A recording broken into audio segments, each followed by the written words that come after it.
watching this video, it is because you have a Cancer rising sign. The rising sign is the most important placement in your birth chart because it sets up the whole wheel of how your birth chart even looks. So the rising sign, otherwise known as the first house, you have Cancer there.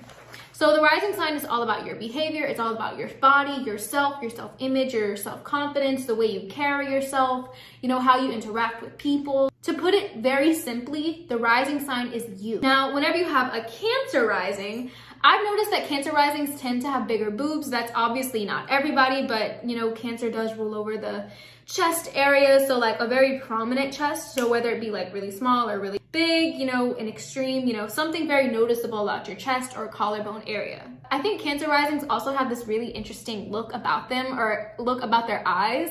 Like kind of like very dreamy. Anyways, so having Cancer in the first house obviously means that the type of person you are is very sweet, very caring, you know, very family oriented. And even if you're a Cancer rising who has issues, you know, with your family, you're always looking to create home wherever you go. You know, you want to create comfort wherever you go. Now, having your first house being ruled by your moon is going to make your moon sign very important in determining a lot of your behavior and also a lot of how you look. Your moon placement, otherwise known as your chart ruler, is the most important planet in your birth chart because it literally leads back to you. Like everything, every aspect that your moon is making, the sign that your moon is in, everything about the moon is going to lead back to your first house, which, you know, like I said earlier, is you, your core, your soul, you know, who you are. Some celebrities who have Cancer risings are Kehlani. She has her moon in her Pisces 9th house. We've also got Angelina Jolie. She has her moon in her Aries 10th house. We've also got Cameron Diaz. Her moon is in Taurus in her 11th house. Everybody's birth chart is just going to depend. Like obviously this is just a generalized rising sign reading, but you can get a lot of information just based off what your houses are and the signs and planets that are in your houses.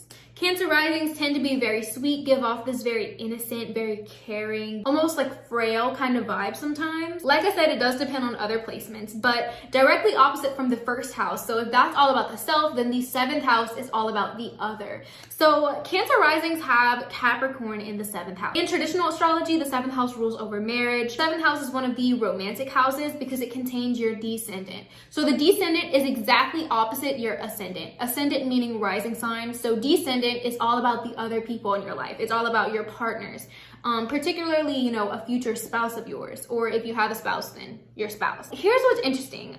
Cancer people are very attracted to Capricorn energy, right? The 7th house is all about your type. So, you know, you're very into people who can be very broody, very hardworking. Capricorn energy is very much work your way to the top type of energy. So Cancers are very much attracted to people who are like badasses, but also having Capricorn in the 7th house can mean that you typically are interested in people who are a lot older than you. Capricorn is ruled by Saturn, which is the planet of time. Having Capricorn in the 7th house just means that you might be interested in people who are a lot older than you, or just people who are more mature in general. Now, having a Saturn-ruled 7th house is a little bit challenging because Saturn is known as one of the malefics in astrology. So the malefics are Mars and Saturn, and they just kind of bring a little bit of trouble wherever they go. And Saturn is the planet of hard lessons. It's teaching you all these hard lessons. So Cancer, I wouldn't be surprised to see like a Cancer rising having a lot of trouble in their relationships, just having to put in a lot of work to have a good, stable relationship or marriage. The aspects that Saturn is having with other planets in your birth chart is going to make a huge difference in, you know, all of the results of this. But particularly if you are someone who has your moon aspecting your Saturn, this is definitely like liking older people than you or more mature people than you type of energy. Now, Cancer risings have a Leo 2nd house. So the 2nd house is kind of like your bank account, right? It's all about the money that you have, the money that you spend, the things that you value, and like material things that you own. So the way that Cancer risings act whenever they have money, sometimes you guys spend a lot of money just to show off. You might be the type of person who likes to buy very flashy things. That's the energy of having Leo in the 2nd house. It is one of the money houses. You might be very open with like the amount of money that you have in your bank account, but directly opposite the 2nd house is the 8th house. The 8th house is a very hidden area of the chart, right? It's very sexual. It represents spirituality. It also represents money to an extent. The 2nd house is more about your bank account. It's more about the money that you have. And the 8th house is more about the money that you gain from other people. So for example, if you're a waitress and you get tips, that's more of like 8th house energy. You know, if you're a musician and you sell songs, you know, that's 8th house energy, you know, money that you're getting that's coming into your pocket from other people. Now, having Aquarius in the 8th house can kind of just means that your sexual nature or your like sexual experiences are very different compared to other people. Aquarius energy is all about innovation. It's all about very quick, shocking changes. So Cancer risings might have these times where they just like all of a sudden decide to just stop having sex, or just all of a sudden just start a new sex life type of thing. If you're born in Gen Z, then you probably have Neptune and Uranus in your 8th house. Neptune is the planet of creativity. It's the planet of confusion, right? So wherever it is, it's going to cloud your judgment. It also represents addiction. I would highly advise Cancer risings to be careful of, you know, becoming a sex addict, or, you know, becoming addicted to like things like gambling. You know, that's another thing that the 8th house rules over, you know, sudden losses, sudden gains. So Cancer risings might have issues with like gambling, or just having a secret like spending problem. Now, Cancer risings, if you're born in Gen Z, you might also have Uranus in your 8th house. So Uranus is the planet of innovation, very shocking change. It's change that happens lightning quick. It's not reckless. It might be random, but it's not reckless. It's very constructive change happening like that. So like I said, very random experiences happening in your sex life, very random experiences happening in your finances. You know, and these are reoccurring themes throughout your life. Cancer risings also have a Virgo 3rd house. So the 3rd house is all about how you communicate, right? It rules over, you know, your vehicles. So say, for example, you're buying a car, there might be like a Virgo transit in the air, whether that's the moon, Venus, you know, whatever. The 3rd house also rules over siblings and neighbors and just people that you see on like a daily basis, and sometimes even like contracts. So if I were a Cancer rising, I would really try to like sign important contracts whenever there's a Virgo transit in the air, because it's going to be really helpful for you. So the way that Cancer risings communicate with other people is always to improve other people's lives. Virgo energy is very much like public servant energy. You know, you're always wanting everyone around you to have their lives together. You know, you're the type of person who's going to organize your friend's life, organize your friend's budget, like just anything that you can do to help other people. That's the way that Cancer risings tend to communicate. But on the other hand, you might be very self-critical of other people and have a bit of an issue of talking shit about other people, because you see other people's potential. So like it really bothers you when other people don't live up to it. That's that Virgo energy in your 3rd house of communication. So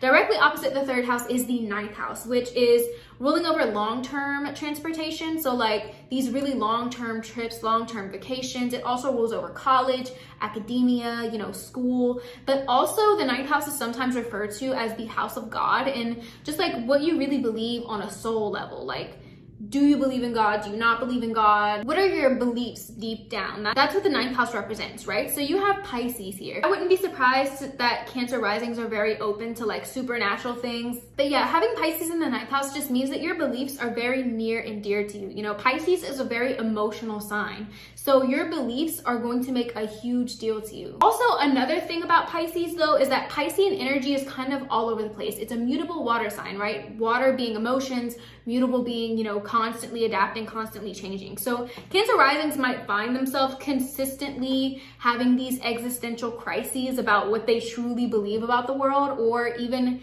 existential crises, you know, regarding academia, because that's just the energy of having Pisces in the 9th house. Cancer risings also have Libra in the 4th house. The 4th house is all about home, family, and the private life. So the 4th house is private. It's not hidden like the 8th house and the 12th houses are, but the 4th house is at the very bottom of your chart. So only people who know you the best see this Libra side of you. Like your role in the family might be very talkative, very charismatic, you know, that's all Libra energy. You might be known as like the pretty one in the family, because Libra is ruled by Venus, and obviously Libra is known for being a very pretty zodiac sign. You might have a parent who has placements in your 4th house, and you might have the type of family who's just always ready to party, or who might have thrown a lot of parties. Your 4th house is also ruled by Venus, so you definitely want to check out where your Venus is in your birth chart. You know, the house that it's in, that's going to give you a lot more information on your family and home situation. So directly opposite the 4th house is the 10th house. The 10th house is at the very tip top of the chart. It is literally seen by everybody.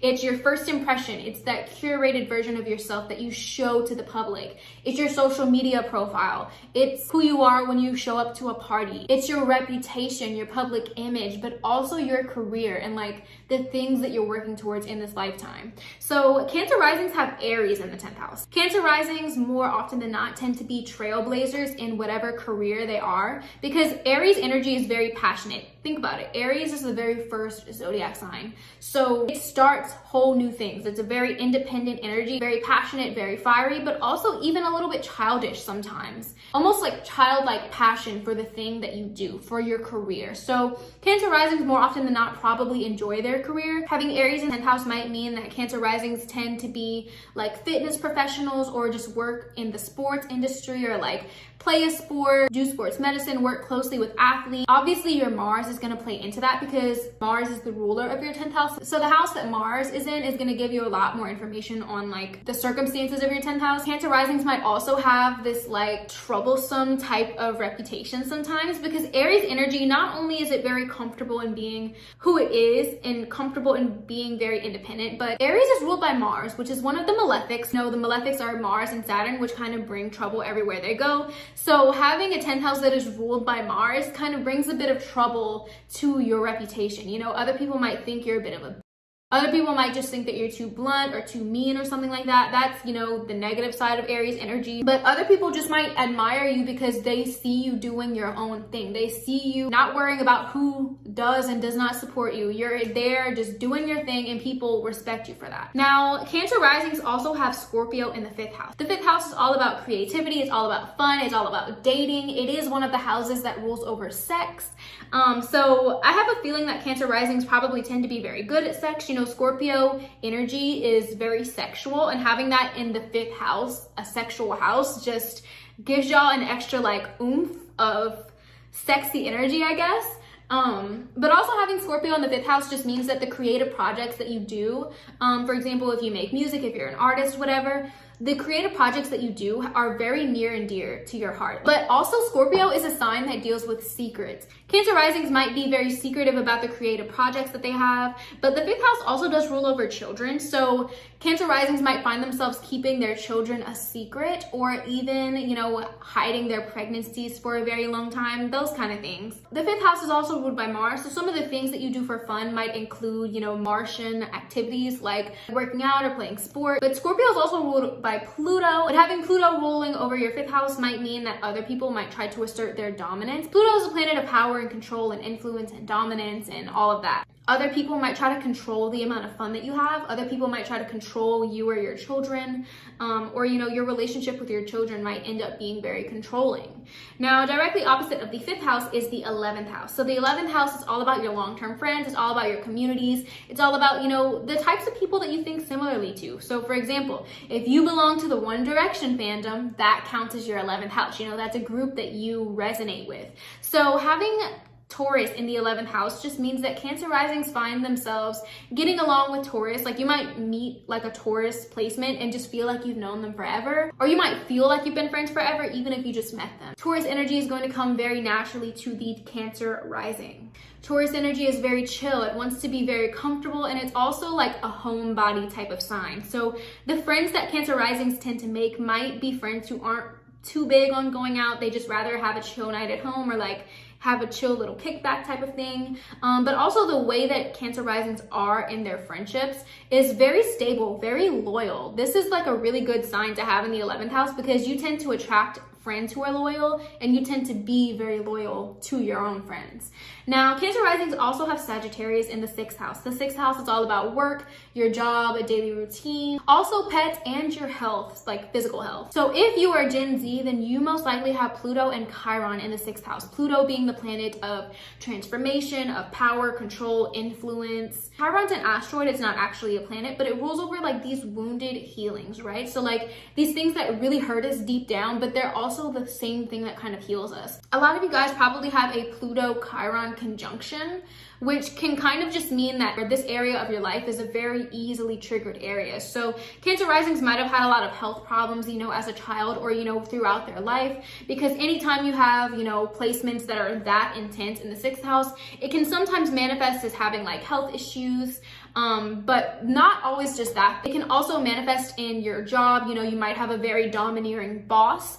But the thing about Pluto is it's where people try to take your power away from you, but it's also where you gain power. So Cancer risings will find themselves feeling more powerful in their daily life, if they keep up a good, healthy lifestyle. Working out, taking care of your mental health, those kind of things are going to help the Cancer rising to feel a lot more powerful, if you're Gen Z, of course. But either way, your 6th house is still ruled by Jupiter, and Jupiter is one of the benefics in astrology, which deals with good luck, good fortune, all of that. So overall, Cancer risings are still pretty optimistic, even if this is a very triggering area of your birth chart. Now, directly opposite of the 6th house is the 12th house. So the 12th house is one of the hidden houses. It's all about your mental health. It's all about your spirituality. It's all about isolation, but also your hidden enemies. So people who have placements in your Gemini 12th house might be people who secretly dislike you, or just have some sort of like secret animosity. The 12th house is all about your mental health as well. So having Gemini in the 12th house just means that the Gemini energy in your life is very hidden. So Gemini energy is all about learning. It's all about chatty communication type of stuff. Your 12th house is ruled by Mercury. So your Mercury placement is going to speak a lot to your mental health situation.